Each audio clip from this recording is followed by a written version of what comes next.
தமிழகத்தில் வரும் 7ஆம் தேதி மிக அதீத கனமழைக்கான ரெட் அலர்ட் எச்சரிக்கை விடுக்கப்பட்டுள்ளது.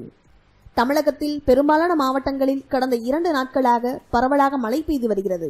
இந்த நிலையில் அக்டோபர் 7ஆம் தேதி தமிழகத்தின் பல மாவட்டங்களில் 25 சென்டிமீட்டருக்கு மேலாக மழை பெய்யக்கூடும் என்று இந்திய வானிலை ஆய்வு மையம் எச்சரிக்கை விடுத்துள்ளது.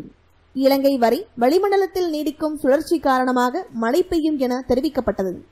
இந்த நிலையில் வரும் 7ஆம் தேதி தமிழகத்தில் மிக மிக கனமழைக்கான ரெட் அலர்ட் எச்சரிக்கையை இந்திய வானிலை ஆய்வு மையம் விடுத்துள்ளது. ரெட் அலர்ட் என்று அழைக்கப்படும் இந்த எச்சரிக்கையை அனைத்து மாவட்ட ஆட்சியர்களுக்கும் பேரிடர் மேலாண்மை துறை அறிக்கை அனுப்பியுள்ளது. மேலும் முன்னெச்சரிக்கை நடவடிக்கைகளை மேற்கொள்ள அனைத்து மாவட்ட நிர்வாகிகளுக்கும் அறிவுரை செய்யப்பட்டுள்ளது. அந்த தினம் அதிதீவிர மழை பெய்யக்கூடும் என்று வானிலை ஆய்வு மையம் கணித்துள்ளது. மேலும் பேரிடர் மேலாண்மை இயக்குநர் சத்யகோபால் விடுத்துள்ள எச்சரிக்கையில் என்னென்ன முன்னெச்சரிக்கை ஏற்பாடுகளை செய்ய வேண்டும் என்று அறிவுறுத்தப்பட்டுள்ளது. அதன்படி நிவாரண முகாம்களை தயாராக வைத்திருக்கும்படி மாவட்ட நிர்வாகிகளுக்கு அறிவுறுத்தல் செய்யப்பட்டுள்ளது.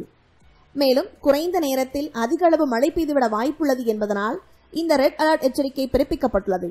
எனவே அதுபோன்ற சூழ்நிலையின் போது மின் இணைப்பு துண்டிக்கப்படும். மக்கள் பாதுகாப்பான இடங்களுக்கு இடம்பெயர வேண்டி வரும். தேவை என்றால் தேசிய பேரிடர் மீட்புக் குழுவும் அணைத்துக் கொள்ளப்படும். மழை நேரத்தில் பொதுமக்கள் வீட்டை விட்டு வெளியே வரக்கூடாது என்றும் எச்சரிக்கப்பட்டுள்ளது. இந்த எச்சரிக்கையை சரியாக பின்பற்றினால் மக்கள் பாதுகாப்பாக இருக்க முடியும் என்று அறிவுறுத்தலில் கூறப்பட்டுள்ளது. மேலும் கேரளாவில் சில வாரங்கள் முன்பாக கடுமையான மழையால் வெள்ளம் பெருக்கெடுத்து பெரும் பகுதிகள் அழிவை சந்தித்தன. கேரளா மெல்ல மீண்டு வரும் நிலையில் இப்போது தமிழகத்திற்கு கடும் மழைக்கான எச்சரிக்கை விடுக்கப்பட்டுள்ளது.